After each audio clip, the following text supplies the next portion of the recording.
Alors, je m'appelle Thalia Gassin, je suis étudiante à l'ENSAPL de Lille et ce semestre, on a fait l'atelier matérialité sur le site de Tergnier et plus précisément dans l'équipe des maisons transitoires.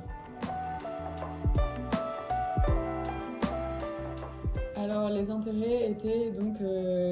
d'être dans l'échange et dans la rencontre d'autres étudiants, d'autres disciplines avec qui on va devoir travailler plus tard. Donc l'intérêt c'était d'apprendre, d'avoir connaissance de ce qu'ils apprennent dans leur filière et voilà d'essayer de communiquer autour d'un projet avant d'être dans le monde professionnel, donc sans les gros enjeux des projets réels.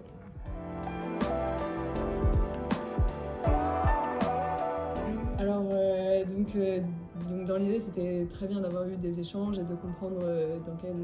univers ils sont, mais il y a eu ses limites puisque en fait, on s'est rendu compte que les ingénieurs, en fait, il y avait beaucoup de différentes filières dans ce qu'on appelle ingénieur et que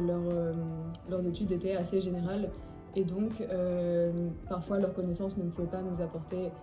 beaucoup de choses pour l'avancement du projet et qu'on avait du mal à vraiment mettre en complémentarité nos connaissances ensemble.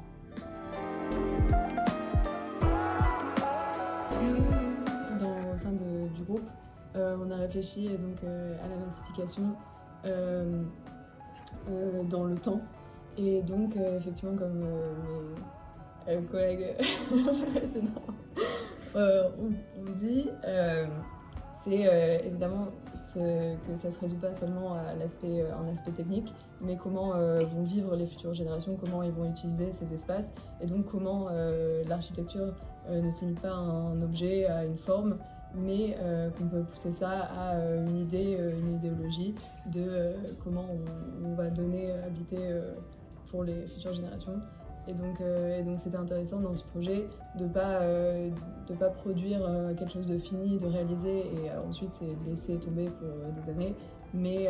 d'imaginer un sorte de système qui pourrait s'appliquer, donc se massifier à la grande échelle.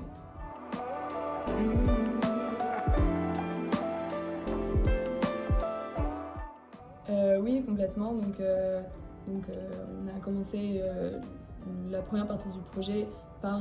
essayer de cerner le réel problème qui était en jeu et donc parler directement aux personnes impliquées, donc les habitants, et leur demander comment ils occupaient leur espace de vie et à quoi pourrait ressembler, qu'est-ce qu'eux auraient envie comme lieu de vie. Et donc on est parti de eux et en fait on avait une place intéressante d'intermédiaire entre eux et les personnes qui avaient le pouvoir de changer des choses de leur habitat. Et donc c'était aussi intéressant d'avoir donc les bailleurs sociaux, de parler avec eux et de voir eux leurs enjeux, donc par rapport aux coûts, par rapport aux règles, aux lois de normes énergétiques et d'essayer d'apporter des solutions innovantes pour résoudre un peu tous les problèmes en jeu. Voilà.